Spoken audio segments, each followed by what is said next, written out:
जज साहब, मैं बहुत ईमानदार ऑफिसर था। मैं अपने बच्चों के लिए 2 रोटी अच्छा से कमा लेता था। लेकिन मुझे कुछ लोगों ने मुझे गुंडा बना दिया, कानून हाथ में लेने के लिए मजबूर कर दिया। जज साहब, मुझे मजबूर कर दिया। मैं बहुत ही अच्छा ऑफिसर था, मुझे परिस्थितियों ने मुझे बिगाड़ के रख दिया।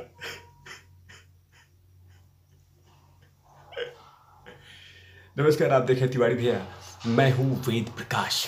कुछ परिस्थितियों ने बिगाड़ कर रख दिया। अब मुझे कुछ परिस्थितियों ने मुझे मजबूरन हाथ में कानून लेने के लिए मजबूर कर दिया।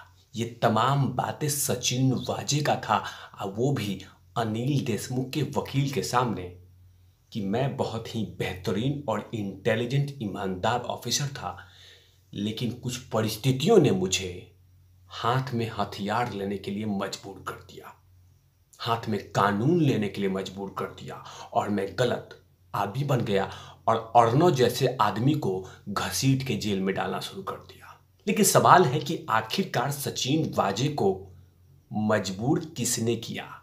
कौन है वो लोग जो सचिन वाजे को परिस्थितियों को बदलने में हाथ था, पैर था, शरीर था, तमाम चीजें थी?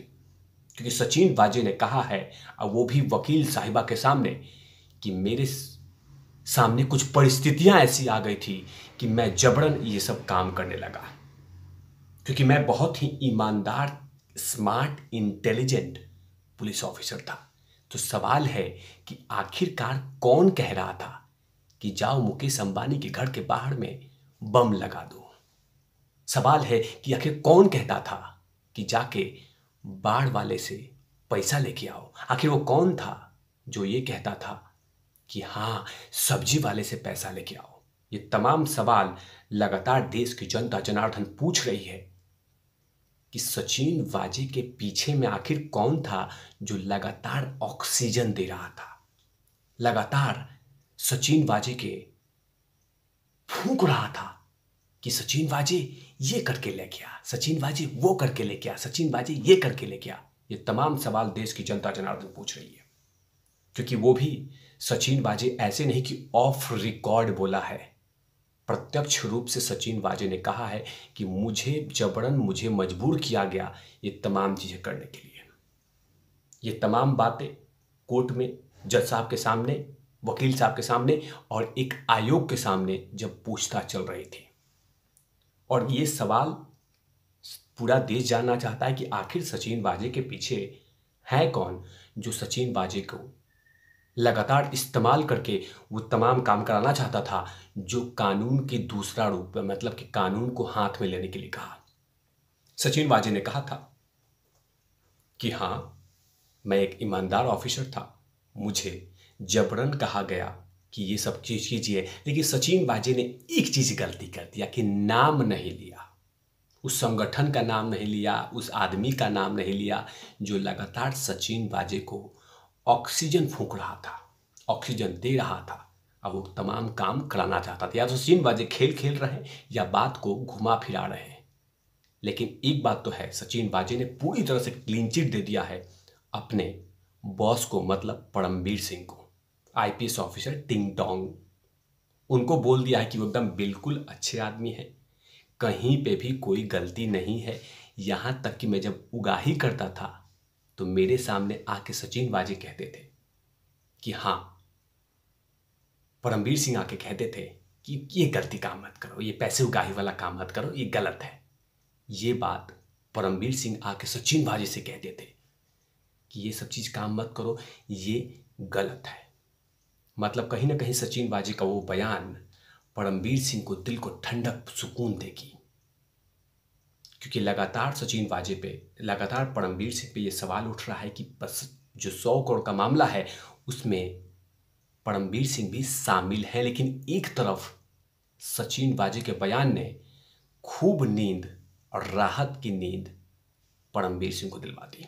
लेकिन अभी बहुत सारे ऐसे केस हैं जिसमें परमवीर सिंह को जवाब अभी देना है, क्योंकि एक्सटॉर्शन का मामला बिल्डर से लूटने का मामला, एसीपी को धमकाने का मामला, पुलिस इंस्पेक्टर को धमकाने का मामला, ये तमाम बातें परमवीर सिंह को अभी रिपोर्ट में देनी है।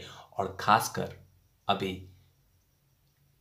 जो कमेटी बैठी है, जो आयोग बैठी है, उसके सामने तो पेश हुए नहीं, लेकिन जवाब देना पड़ेगा। देखिए, सचिन वाजे का वो बयान पूरी तरह से महाराष्ट्र में और राजनीति के उथल पुथल मचा दिया कि आखिरकार ये सचिन वाजे ने ऐसा बोल कैसे दिया। क्योंकि सचिन वाजे तो कहीं सब लोग जानते हैं कि सचिन वाजे को लाया कौन, सचिन वाजे काम कैसे किसके लिए करते थे, सचिन वाजे को बनाया किसने, सचिन वाजे को वर्दी किसने दिया, रिकमेंड कैसे दिया। ये तमाम देश की जनता जनार्दन जानती है कि किस पार्टी से आते थे, किस पार्टी के प्रवक्ता थे, और अचानक उनको इतनी अनलिमिटेड पावर दे दी गई। लेकिन पार्टी का नाम नहीं बताया, नाम नहीं लिया, कुछ कहा नहीं कि ये तमाम लोग मुझे ऑक्सीजन और पावर दिए थे, जो अनलिमिटेड पावर था। 5 स्टार होटल में रुकना, नोट गिनने वाली मशीन लेके चलना, जिसको मन किया धमकी दे देना, और जिसको मन किया घसीट के जेल में डाल देना। ये तमाम पावर कौन है जो दिया था सचिन वाजे को? लगातार सवाल पूछ रहे, लेकिन कहीं ना कहीं इस खुलासे से और इस बात से महाराष्ट्र सरकार की नींद तो उड़ गई होगी।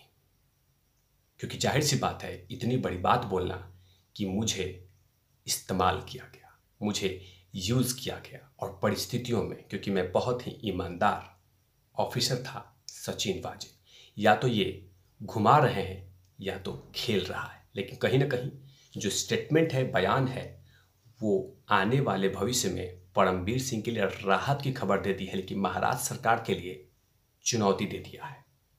जाहिर सी बात है कि अनिल देशमुख सोच रहे होंगे कि सचिन वाजे मुझे बचा लेगा, सचिन वाजे कुछ ऐसा बयान देगा जिससे मैं बच जाऊंगा, लेकिन ऐसा होता हुआ नजर नहीं आ रहा है।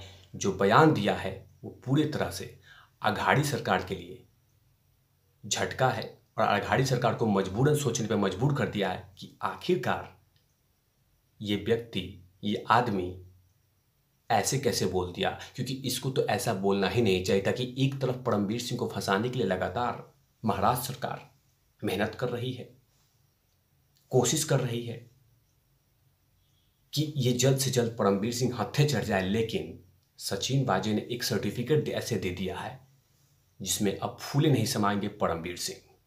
अब वो दिया है कि हाँ, परमवीर सिंह बिल्कुल निर्दोष और सही हैं, मुझे कभी किसी से पैसे उगाही के लिए नहीं बोलते थे। ये बड़ी बात आयोग के सामने रखा है।